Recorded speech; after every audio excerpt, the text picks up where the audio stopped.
আজ 26শে মার্চ মহান স্বাধীনতা দিবস। এই দিবসটি আমার কাছে মনে প্রাণে যে 100 রক্তের বিনিময়ে বাংলাদেশ নিয়ে এসেছি। কিন্তু সবচেয়ে দুঃখের বিষয় এটাই, একদিন 72 সাল থেকে পর্যন্ত আজ তো যতদিন পর্যন্ত বেঁচে আছি, কোনোদিন আমার প্রশাসন আমাকে এই মুক্তিযুদ্ধের কার্ড আমন্ত্রণ, মাঠে আমন্ত্রণ সবসময় জানিয়েছি। আজকে এই প্রথম জীবনের সবচেয়ে দুঃখ হলো সত্য যে রাজমিয়াটের প্রশাসন এখন পর্যন্ত কোনো কার্ড আমাকে দেয়নি। কারণটা কি বুঝলাম না, কারণটা কি? আমি কি আমার অপরাধটা কি? মুক্তিযুদ্ধ করা অপরাধ, আমাদের স্বাধীনতা যুদ্ধে থাকা অপরাধ?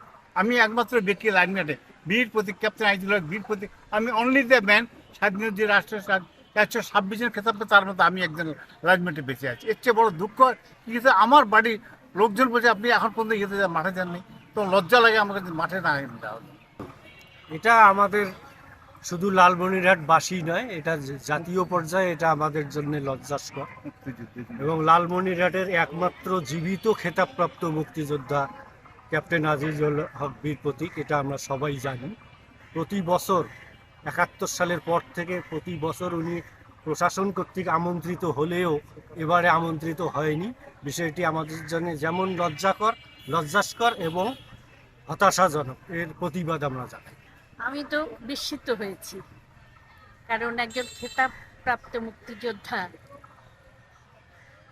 তাকে আমন্ত্রণ জানানো হয়নি, এটা সত্যিই লজ্জাস্কর ব্যাপার। আজিজুল হক বীর প্রতীক আমাদের লালমাটির গর্ব, এবং উনি আমাদের জেলার একমাত্র জীবিত খেতাবপ্রাপ্ত মুক্তিযোদ্ধা। তাকে জেলা প্রশাসন থেকে এই দিনটিতে তাকে ইনভাইটেশন করা হয়নি, তাকে দাওয়াত দেওয়া হয়নি, অথবা উনি খালি দাওয়াতের জন্য অপেক্ষায় থাকেন না, উনি দায়িত্ব পালন করেন, উনি মাঠে গিয়ে উনি বিচারক হন। এবার আমরা দেখলাম, মানে অসম্মতা দেখতে পেলাম যে এবার তাকে সেই ইনভাইটেশনটা তাকে দেওয়া হয়নি। এটা কি মুক্তিযুদ্ধকে ভুলিয়ে দেওয়া? মুক্তিযুদ্ধের থেকে দেশকে বিচ্যুত করা? মুক্তিযোদ্ধাদের এভাবে অবমূল্যায়ন, এটা সহনীয় নয়।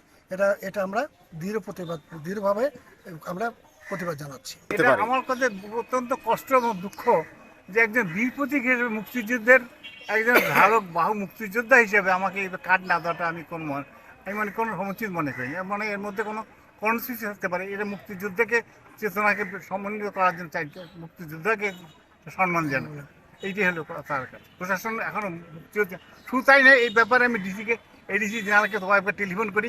এই যে কোনো আমি আমার কার্ডের কথা কার্ড না আমাকে আমি গান পারবো কিনা, আমার কবে প্রোগ্রাম কী আপনার, সে প্রোগ্রাম টেলিফোন ধরে নিলে কোনো উত্তর দেয়নি।